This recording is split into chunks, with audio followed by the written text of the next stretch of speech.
नमस्कार, आप देख रहे हैं जनतंत्र टीवी में हूं आपके साथ शिल्पा। पंजाब के मुख्यमंत्री भगवंत मान ने विधानसभा में एक प्रस्ताव पेश किया जिसमें केंद्र सरकार पर केंद्र शासित प्रदेश के प्रशासन में संतुलन को बिगाड़ने की कोशिश करने का आरोप लगाया। साथ ही साथ चंडीगढ़ को तुरंत पंजाब स्थानांतरित करने की मांग की है। देखिए रिपोर्ट। पंजाब के सीएम मान ने विधानसभा में प्रस्ताव किया पेश। केंद्रीय सेवा नियमों के खिलाफ प्रस्ताव सर्वसम्मति से पारित। विधानसभा में बीजेपी ने जताया विरोध। चंडीगढ़ पर पूरा कंट्रोल चाहते हैं भगवंत मान। पंजाब पुनर्गठन अधिनियम का उल्लंघन, सीएम मान।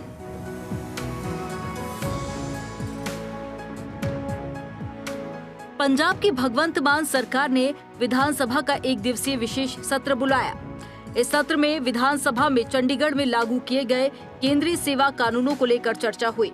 साथ ही चंडीगढ़ में बीबीएमबी में पहले वाली स्थिति बहाल करने संबंधी प्रस्ताव को मुख्यमंत्री ने पेश किया। पंजाब विधानसभा के विशेष सत्र में मुख्यमंत्री भगवंत मान ने चंडीगढ़ यूटी और बीबीएमबी में पूर्व स्थिति बहाल करने संबंधी प्रस्ताव पेश किया। चंडीगढ़ में केंद्रीय सेवा नियम लागू करने के विरोध में प्रस्ताव पास किया गया। भाजपा को छोड़कर सभी दलों ने सीएम मान के इस प्रस्ताव का समर्थन किया और केंद्र के फैसले के खिलाफ सर्वसम्मति से प्रस्ताव पारित किया। प्रस्ताव पेश करते वक्त भगवंत मान ने केंद्र सरकार के सामने चंडीगढ़ को पंजाब को देने का प्रस्ताव रखा। श्रोमणी अकाली दल विधायक मनप्रीत सिंह अयाली ने प्रस्ताव पर राज्य सरकार का समर्थन किया। वहीं कांग्रेस भी राज्य सरकार के साथ खड़ी हुई दिखाई दी। सीएम भगवंत मान ने कहा, चंडीगढ़ में केंद्रीय सेवा नियमों को लागू करना पंजाब पुनर्गठन अधिनियम का उल्लंघन है। पंजाब पुनर्गठन एक्ट के तहत चंडीगढ़ को केंद्र शासित प्रदेश बनाया गया था। सदन में बहस हुई और अधिकतर सदस्यों ने इस प्रस्ताव का समर्थन किया। इसके बाद मुख्यमंत्री भगवंत मान ने बहस का जवाब दिया। उन्होंने कहा कि केंद्र सरकार का ये कदम दमनकारी है। प्रदेश में बीजेपी की सरकार नहीं है, वहाँ बीजेपी का यही रवैया है। पंजाब का पक्ष जबरदस्त तरीके से केंद्र की मोदी सरकार के सामने रखा जाएगा। छोटे छोटे मुद्दे भी उठाए जाएंगे। पंजाब पुनर्गठन एक्ट 1966 ਦੇ ਦੁਆਰਾ ਪੰਜਾਬ ਦਾ ਪੁਨਰਗਠਿਤ ਕੀਤਾ ਗਿਆ ਸੀ, ਜਿਸ ਵਿੱਚ ਪੰਜਾਬ ਰਾਜ ਦਾ ਪੁਨਰਗਠਨ ਹਰਿਆਣਾ ਪ੍ਰਾਂਤ ਚੰਡੀਗੜ੍ਹ ਕੇਂਦਰੀ ਸ਼ਾਸਿਤ ਪ੍ਰਦੇਸ਼ ਵਿੱਚ ਕੀਤਾ ਗਿਆ ਸੀ। ਕੇਂਦਰ ਸਰਕਾਰ ਨੇ ਆਪਣੀਆਂ ਕੁਝ ਹਾਲ ਦੀਆਂ ਕਾਰਵਾਈਆਂ ਵਿੱਚ ਇਸ ਸੰਤੁਲਨ ਨੂੰ ਅਸੰਤੁਲਨ ਕਰਨ ਦੀ ਕੋਸ਼ਿਸ਼ ਕੀਤੀ ਹੈ। ਹਾਲ ਵਿੱਚ ਹੀ ਕੇਂਦਰ ਸਰਕਾਰ ਨੇ ਭਾਖੜਾ ਵਿਆਸ ਮੈਨੇਜਮੈਂਟ ਬੋਰਡ ਦੇ ਮੈਂਬਰਾਂ ਦੀਆਂ ਅਸਾਮੀਆਂ ਦਾ ਇਸ਼ਤਿਹਾਰ ਸਾਰੀਆਂ ਰਾਜ ਸਰਕਾਰਾਂ ਤੇ ਕੇਂਦਰ ਸਰਕਾਰ ਦੇ ਅਧਿਕਾਰੀਆਂ ਨੂੰ ਭੇਜਿਆ, ਜਦਕਿ ਅਸਾਮੀਆਂ ਰਵਾਇਤੀ ਤੌਰ ਤੇ ਪੰਜਾਬ ਤੇ ਹਰਿਆਣਾ ਦੇ ਅਧਿਕਾਰੀਆਂ ਦੁਆਰਾ ਭਰੀਆਂ ਜਾਂਦੀਆਂ ਨੇ। ਇਸੇ ਤਰ੍ਹਾਂ ਚੰਡੀਗੜ੍ਹ ਪ੍ਰਸ਼ਾਸਨ 'ਚ ਹਮੇਸ਼ਾ 60-40 ਦੇ ਅਨੁਪਾਤ ਵਿੱਚ ਪੰਜਾਬ ਤੇ ਹਰਿਆਣਾ ਦੇ ਅਫਸਰਾਂ ਦੁਆਰਾ ਪਰ ਹਾਲ ਵਿੱਚ ਹੀ ਕੇਂਦਰ ਸਰਕਾਰ ਚੰਡੀਗੜ੍ਹ ਵਿਖੇ ਬਾਹਰਲੇ ਅਫਸਰਾਂ ਨੂੰ ਤਾਇਨਾਤ ਕੀਤਾ ਹੈ। ਨਿਸ਼ਾਨ ਕਰਮਚਾਰੀਆਂ ਲਈ ਨਿਯਮ ਲਾਗੂ ਕੀਤੇ ਹਨ ਜੋ ਅਤੀਤ ਵਿੱਚ ਬਣੀ ਸਹਿਮਤੀ ਸਮਝ ਦੇ ਬਿਲਕੁਲ ਵਿਰੁੱਧ ਹਨ। ਚੰਡੀਗੜ੍ਹ ਸ਼ਹਿਰ ਨੂੰ ਪੰਜਾਬ ਦੀ ਰਾਜਧਾਨੀ ਵਜੋਂ ਹੋਂਦ ਵਿੱਚ ਲਿਆਂਦਾ ਗਿਆ ਸੀ। ਜੇਕਰ ਪਿਛਲੀਆਂ ਮਿਸਾਲਾਂ ਵੇਖੋ ਤਾਂ ਜਦੋਂ ਵੀ ਕਿਸੇ ਰਾਜ ਦਾ ਬਟਵਾਰਾ ਹੋਇਆ ਹੈ ਤਾਂ ਰਾਜਧਾਨੀ ਮੂਲ ਰਾਜ ਦੇ ਕੋਲੇ ਰਹਿੰਦੀ ਹੈ। ਇਸ ਲਈ ਪੰਜਾਬ ਮੁਕੰਮਲ ਤੌਰ ਤੇ ਚੰਡੀਗੜ੍ਹ ਨੂੰ पंजाब ਨੂੰ ਦਿੱਤੇ ਜਾਣ ਲਈ अपना दावा पेश कर रहा है। वहीं भगवंत मान ने उनके पेश प्रस्ताव पर अपना मत रखने के लिए सभी सदस्यों का धन्यवाद किया। भगवंत मान ने बीजेपी के साथ साथ कांग्रेस पर भी निशाना साधा।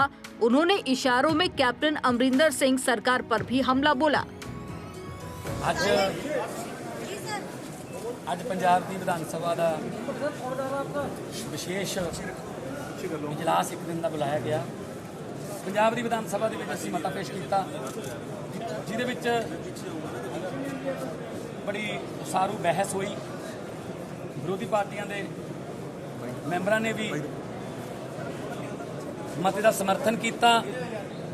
ਸਿਰਫ ਤੇ ਸਿਰਫ ਦੁੱਖ ਦੀ ਗੱਲ ਇਹ ਹੈ, ਬੀਜੇਪੀ ਦੇ ਅਸ਼ਵਨੀ ਕੁਮਾਰ ਜੀ ਨੇ इस मते का विरोध किया अपनी आदत मुताबक, क्योंकि उन्होंने पंजाब नाल कोई लगाव नहीं।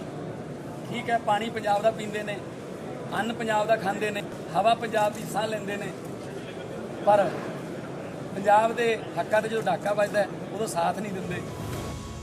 सभा का ये विशेष सत्र आयोजित किया गया जब कुछ दिनों पहले केंद्रीय गृह मंत्री अमित शाह ने ऐलान किया था कि केंद्रीय सेवा नियम केंद्र शासित प्रदेश चंडीगढ़ के कर्मचारियों पर लागू होंगे, जिसका पंजाब की सभी राजनीतिक पार्टियों ने विरोध किया था। ब्यूरो रिपोर्ट, जनतंत्र टीवी। चंडीगढ़ को लेकर छिड़े विवाद के चलते हरियाणा के मुख्यमंत्री मनोहर लाल ने पंजाब सरकार को निशाने पर लिया।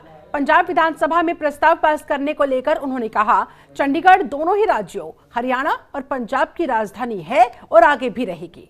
दोनों राज्यों के बीच केवल चंडीगढ़ का ही मसला नहीं है, बल्कि और भी कई मुद्दे हैं। सीएम ने कहा, केंद्र सरकार ने चंडीगढ़ के कर्मचारियों की मांग और उनके हित में केंद्रीय सेवा नियम लागू करने का फैसला लिया है।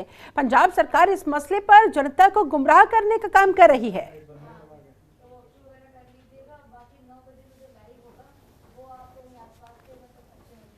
चंडीगढ़ को दोनों स्टेट्स की राजधानी के रूप में रखा गया था और 60-40 का जो रेशो है उसमें सारा हमारा एम्प्लॉइज़ का, बिल्डिंग्स का, ये सब उस समय से चल रहा है, आज भी वही है।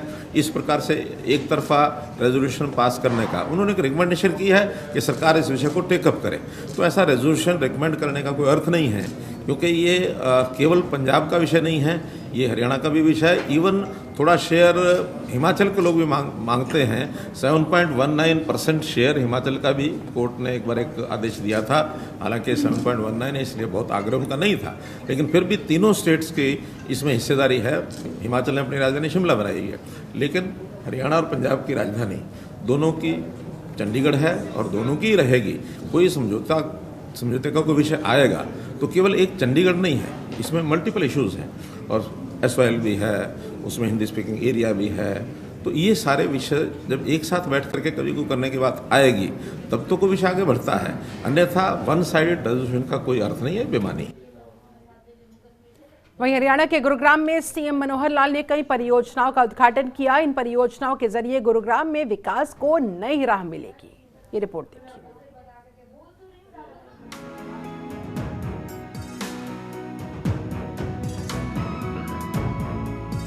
गुरुग्राम पहुंचे सीएम मनोहर लाल ने Hooda city centre metro station पर एक अंडरपास और फ्लाईओवर के साथ फुटओवर ब्रिज का उद्घाटन किया। न्यू गुरुग्राम में 5 सेक्टर्स में बहुप्रतीक्षित जलापूर्ति लाइन का लोकार्पण भी किया। सेक्टर 111, 115 में जलापूर्ति शुरू होने से हजारों की संख्या में निवासी पानी के टैंकरों पर निर्भर नहीं रहेंगे। इन कार्यों पर 52 करोड़ 52 लाख रुपए की लागत आई है, जिससे मेट्रो स्टेशन के पास के क्षेत्र को ट्रैफिक जाम से राहत मिलेगी। इस परियोजना को गुरुग्राम महानगर विकास प्राधिकरण ने पूरा करवाया। इसके तहत 750 मीटर लंबाई का 4 लेन का अंडरपास बनाने के अलावा सिग्नेचर टावर व इफ्को चौक पर 2 फुट ओवर ब्रिज बनाए गए हैं। इनके साथ एक फ्लाईओवर का निर्माण भी मेट्रो स्टेशन के सामने किया गया है। वहीं गुरुग्राम में सेक्टर 111 और 115 में रहने वाले लोगों को बेहतर पेयजल आपूर्ति का तोहफा देते हुए मुख्यमंत्री ने पेयजल आपूर्ति परियोजना का उद्घाटन किया। इस जल आपूर्ति परियोजना पर 10 करोड़ 6 लाख रुपए की लागत आई है। उद्घाटन के मौके पर सीएम मनोहर लाल ने कहा, गुरुग्राम दुनिया के लिए हरियाणा का प्रवेश द्वार है। हमें निश्चित करना होगा कि इसे सभी मामलों में सबसे स्मार्ट शहर के विकसित, बेहतर गतिशीलता और भीड़भाड़ मुक्त सुरक्षित सड़कें गुरुग्राम के लिए हमारी प्राथमिकता है और इस तरह की परियोजनाएं इसे हासिल करने के लिए महत्वपूर्ण है। ये जो Hooda city centre metro station, यहाँ कितना ट्रैफिक जाम होता था, कितनी भीड़ लगती थी, उसको निजात दिलाने के लिए एक अंडरपास, एक फ्लाईओवर, एक फुटओवर ब्रिज, इस प्रकार की ये योजना, इसका उद्घाटन किया जा रहा है। लगभग 52 करोड़ रुपए की राशि का ये प्रोजेक्ट जो है, इसको आज उद्घाटन के रूप में लिया जा रहा है। दूसरी परियोजना जो पानी के सप्लाई की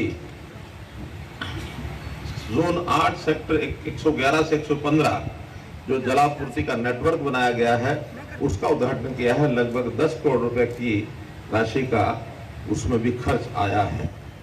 बंधु भाई बहनों, गुरुग्राम नगर ये हमारे लिए एक बहुत महत्वपूर्ण एक नगर है।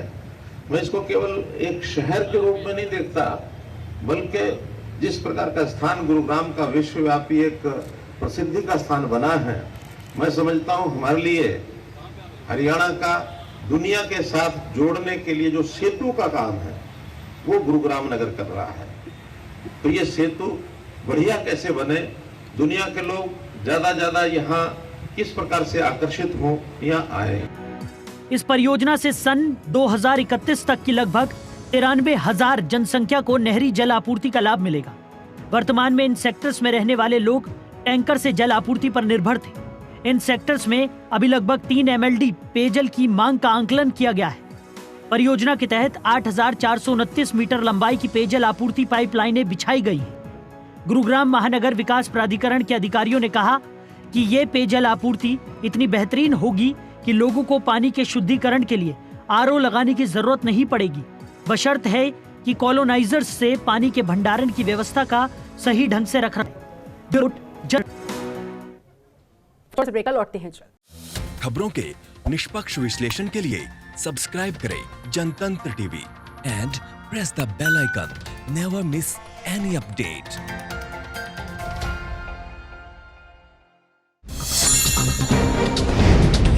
डाउनलोड कीजिए जनतंत्र टीवी ऐप को, जो कि अवेलेबल है गूगल प्ले और ऐप स्टोर पर। अधिक जानकारी के लिए अभी डाउनलोड करें।